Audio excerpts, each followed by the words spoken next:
Welcome to the University of Michigan Dentistry Podcast Series, promoting oral health care worldwide.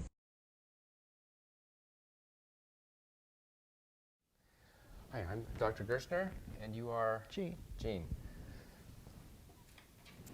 I hear you have a temporomandibular disorder. Can you tell me what your chief complaint would be with respect to that? Well, this side of my face hurts, all up on my ear and my eye, and it started with I heard this terrible cracking in my jaw. And How many years ago did that happen? well, no, that was just about 3 months ago, 3 months and then ago. I made the appointment and came in here today. Did you have anything that happened to your jaw that caused this to occur? Well, I was eating some hard, crusty bread, and that's when I first noticed that cracking sound, and then after that it was painful. Did you at the see a point. doctor about it? No, I'm here now to This see is the first dentist. time that you've seen anybody about this. Well, it just happened. Okay. What are your current symptoms?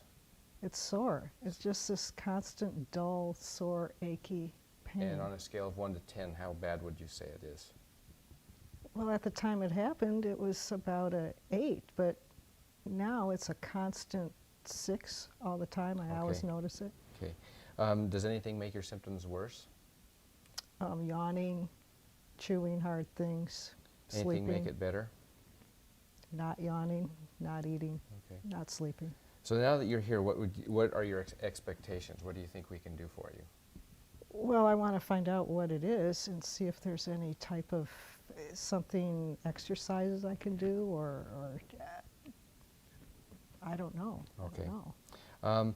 Medical history, have you had any allergies or other injuries? Which ones? Allergies? Allergies? Allergies to, Anything? Foods, pets? no. Injuries? Oh, allergic to penicillin. Penicillin, okay. Injuries to your head or any part of your body, motor vehicle accident or anything like that? Yes, in the past. What were those and how long ago? Well, I had 2 head injuries, one when I was a child and another when I was an adult, and it was the same type of head injury, and both of them resulted in my jaw being out of whack. Okay. Any other illnesses or surgeries To my face. to any part of your body? Just general medical conditions. Surgeries, I had a appendectomy. Okay. How have you seen a doctor recently for physical or No. had any other systems reviewed? Do you have any cardiovascular disease in your family? No. Or genital urinary infections or gastrointestinal problems? No. Immune or skin problems or blood problems? Immune problems. I have thyroid, Thyroid condition? Okay. And are you taking any medications for that? synthroid. Synthroid, okay. Any psychosocial issues that we need to be aware of with respect to your jaw? Any psychological or educational or marriage or employment problems associated with this condition that you might? With my jaw? Mhm.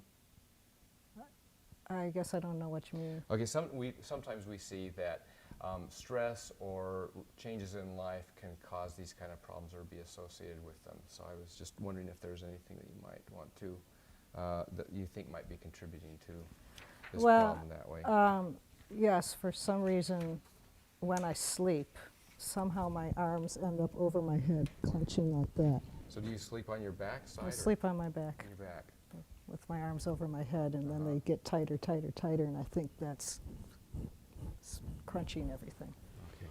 Well, I need to do an exam now. And have you had anybody ever palpate your muscles on your face?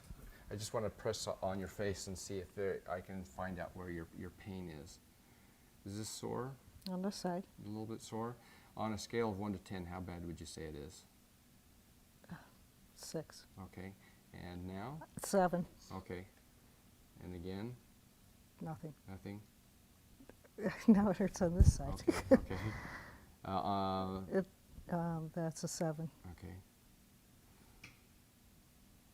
Nothing. Okay. Nothing.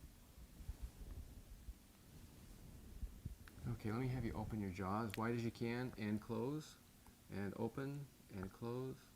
Let me have you slide your jaw forward as far as you can and side to side. Okay, and open again. I'm going to listen. Open, okay. Did Open you hear again. the Did you hear the pop? I heard popping. How long have you had popping? Just since when that incident happened 3 months ago. Okay, and open again. Okay, well, you definitely have some joint conditions, and it looks like you're pretty sore on that side. And I think if we go with a conservative a home care program, which means watch the foods you eat, eat soft foods. Well, I do that. Okay, and moist heat packs or ice packs. I'd try those 3 or 4 times a day. Well, I've been doing that too. Okay, good. And we'll probably recommend a bite splint, and we can have a bite splint and have you wear a bite splint on a nightly basis.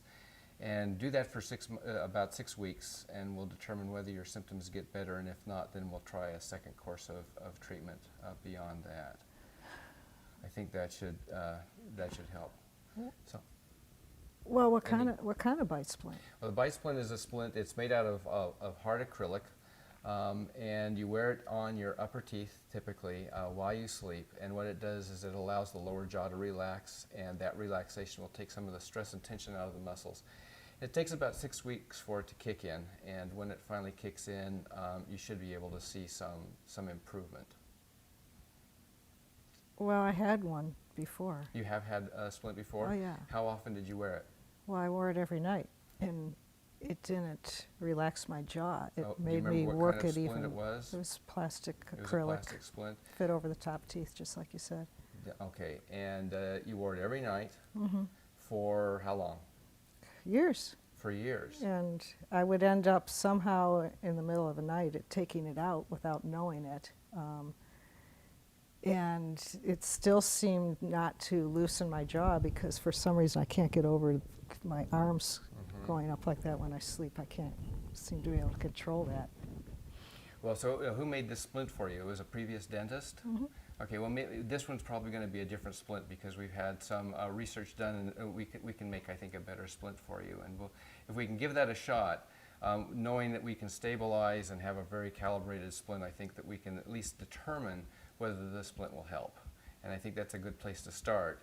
And if we can see if that'll help, then we know where we can go from there, because then we can employ some other physical medicine techniques that might help above and beyond the splint. But I think we need to start with the splint first. Well, what would be the next step? The next step would be to use physical therapy and maybe to employ more rigorous splint wearing during the day if necessary. So I think if we can start there, and then we'll see after about 6 weeks, we should be able to see if you're getting better, and I'm pretty sure that you'll get better. Okay? So it was nice to meet you, and I'll get on that right away. Okay. Thank you. You've been listening to a production of the University of Michigan School of Dentistry. For more information about Michigan dentistry, visit us on the web at www.dent.umich.edu.